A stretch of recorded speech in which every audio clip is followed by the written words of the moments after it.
From News Channel 15, you're watching News Channel 15 Tonight with Kyle Peach. This is News Channel 15 Tonight. Hi, good evening and welcome into News Channel 15. I'm Eli Grimes. Let's take a look at tonight's news.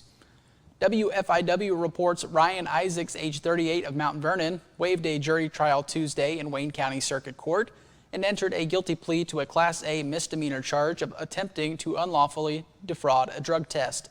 Judge Denton Odd sentenced Isaacs to a year of conditional discharge. He was also ordered to pay $679 in fines and court costs and was given credit for 2 days served in the Wayne County Jail. Also in Wayne County Circuit Court on Tuesday, 24-year-old Autumn Schnepper of Flora waived a jury trial and entered a guilty plea to a Class A misdemeanor charge of driving under the influence. Circuit Court Judge Denton Odd sentenced Schnepper to 1 year of court supervision. She was also ordered to pay $2,181 in fines and court costs. In exchange for that guilty plea, a second charge of speeding was dismissed. WAKO reports Lawrence County State's Attorney Brady Waldrop says that 2 men were recently given prison terms during appearances in Lawrence County Circuit Court.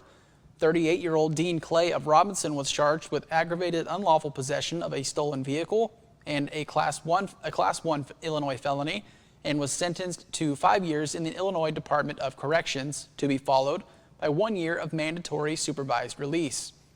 41-year-old Christopher Howder of Lawrenceville was charged with failure to report to a penal institution, a Class 3 Illinois felony, and was sentenced to 2 years in the IDOC to run consecutive to his current state sentence.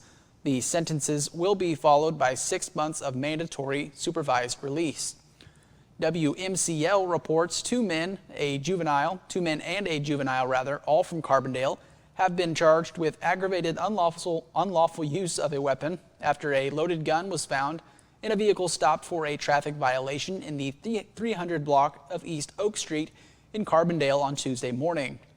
According to Carbondale Police, 19-year-old Austin B.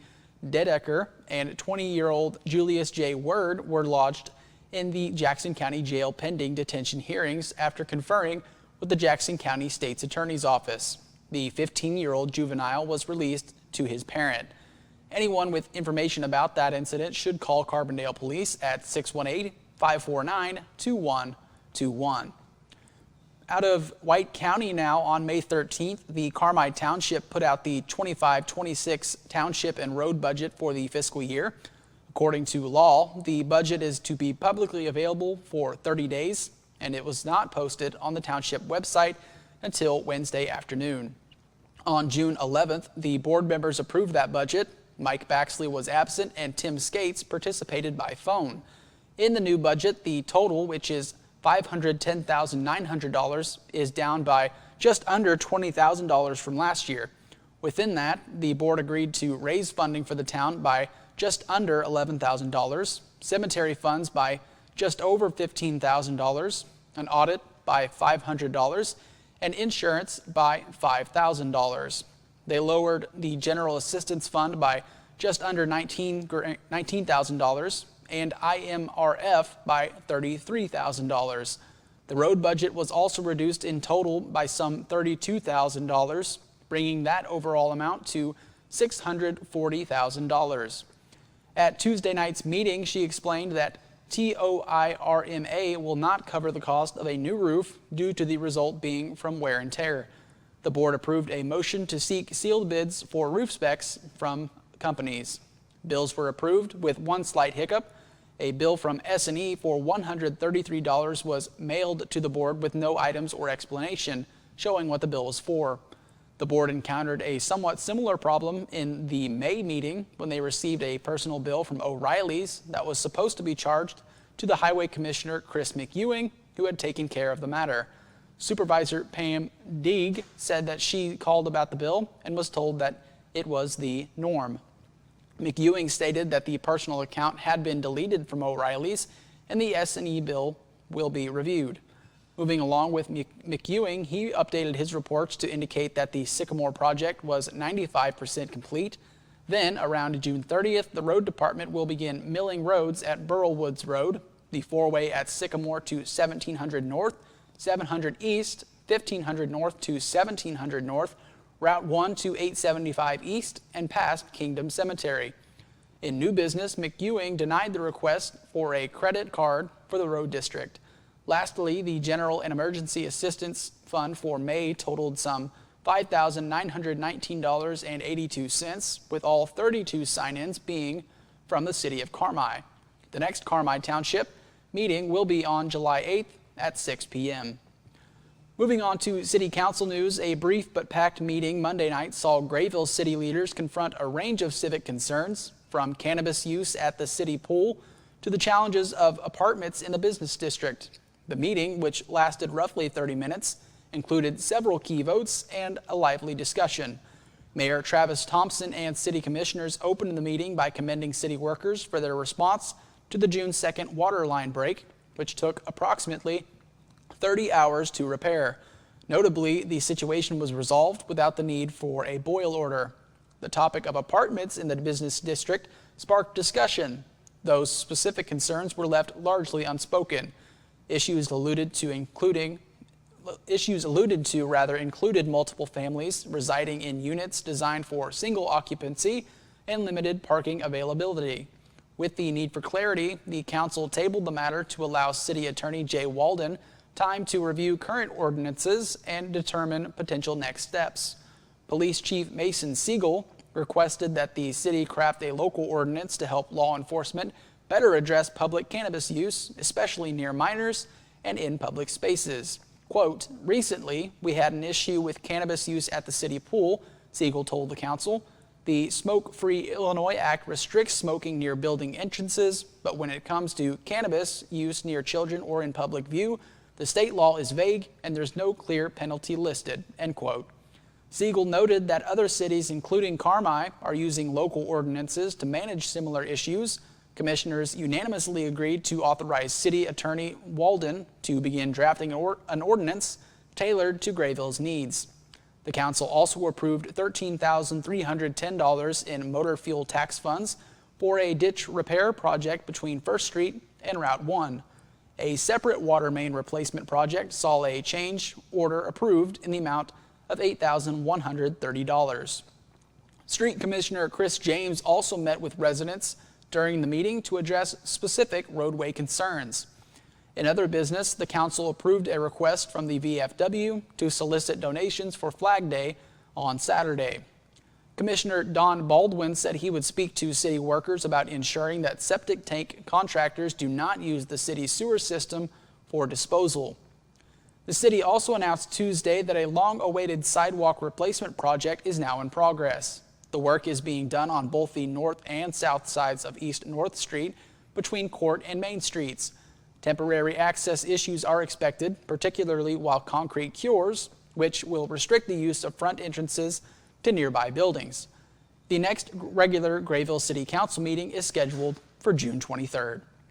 That does it for news. Stick around. I've got your weather forecast coming up next, and I will also be back to talk MLB scores and sports. Stay with us. At Wabash General Hospital Senior Enrichment Center, we believe that sometimes a helping hand is all it takes for seniors to get their lives back on track. Our dedicated team of healthcare professionals are here to offer guidance and support, helping navigate the unique health and lifestyle concerns faced by seniors. Whether dealing with feelings of anxiety, loneliness, or unresolved grief, struggling with changes in mood or concentration, or coping with health-related challenges, we're here for you. Call Wabash General Hospital Senior Enrichment Center at 618-263-9116.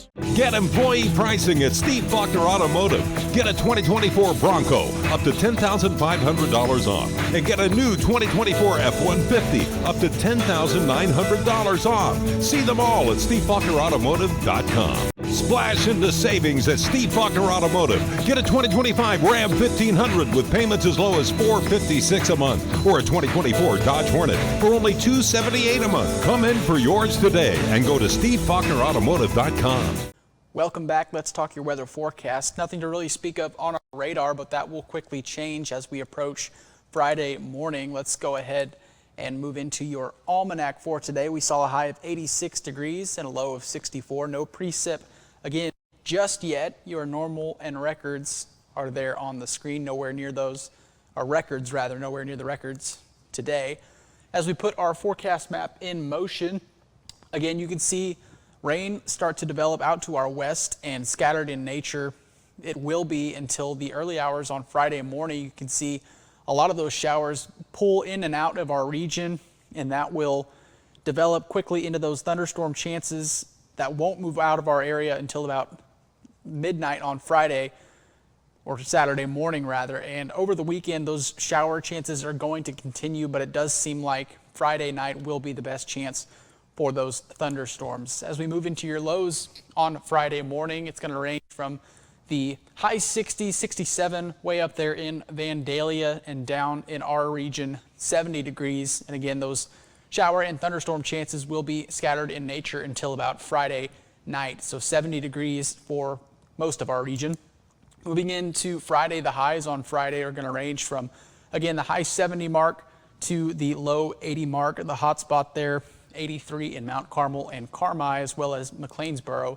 Saturday morning, your lows are going to dip into the high 60s, but 70 degrees is most of the region's high, or low rather, on Saturday morning. Friday night into Saturday morning, 70 degrees there up in Olney and Lawrenceville. The highs on Saturday are going to be in the low 80s, 80 mark. And again, those shower chances will continue. 82 degrees in Fairfield, 83 down in Carmi. For your extended forecast, again, the best chance for those thunderstorm chances are going to be on Friday, but we can't rule out the possibility of shower and thunderstorm chances all the way up until about Tuesday, Monday as well. And your highs are going to be mostly in the 80-degree mark, but you see on Wednesday, this might be the first 90-degree mark we've reached this year, if I'm not mistaken. And it just seems like those highs are going to keep getting higher as we move throughout the summer. Your lows are going to be mostly in the 70-degree mark, 70 to mid-70s, with the exception of the high 60s rather, on Saturday night and Sunday night into Monday morning. That's going to do it for your forecast. Sports is up next. Stay with us. Life doesn't slow down for busy families. From early practices to late night games, every moment matters. That's why First National Bank offers online tools to fit into your schedule no matter how hectic it gets. From mobile banking to quick check deposits, First National Bank makes it easy to keep up with life and stay on top of your finances. No matter the schedule, First National Bank keeps you in the game. Equal housing lender, member FDIC. Have your weather radio, have a flashlight with batteries in it, make sure your cell phone's charged, know where you're going to go when bad weather hits. Go to a lowest interior room in your house and wait the storm out. After the storm, if your power's out or if there's any kind of dangerous situation or anything like that, call Mount Carmel Public Utility Company. As you go outside to survey the damage a little bit, just make sure to stay away from down power lines. Welcome back. Let's talk MLB scores from yesterday in sports. The St. Louis Cardinals fell to the Toronto Blue Jays by a score of 5-2. The Chicago Cubs fell to the Philadelphia Phillies 7-2. Meanwhile, the Pittsburgh Pirates beat the Miami Marlins 5-2. The Cincinnati Reds scored 2 runs in a losing effort to the Guardians, losing that one 11-2. And finally, the Milwaukee Brewers lost to the Atlanta Braves 6-2. That does it for sports and our newscast tonight. Thanks so much for tuning in. For everyone here at News Channel 15, I'm Eli Grimes. We'll see you tomorrow. Have a great night. I'm Mason Gross. I am a marketing business management major at Wabash Valley College. You'll learn a lot about in the business industry as a whole, and that really helps you to explore your options as far as to what's out there. So I'm doing my internship at Summer Real Estate in Salem, Illinois. Right now I'm working on getting my license. I am hanging around the office, going to showings, and doing everything I can as a non-licensee to get myself ready for when I graduate and take that step as an agent. News Channel 15, winner of the Intercollegiate Broadcasting System Award for the nation's best community college TV station.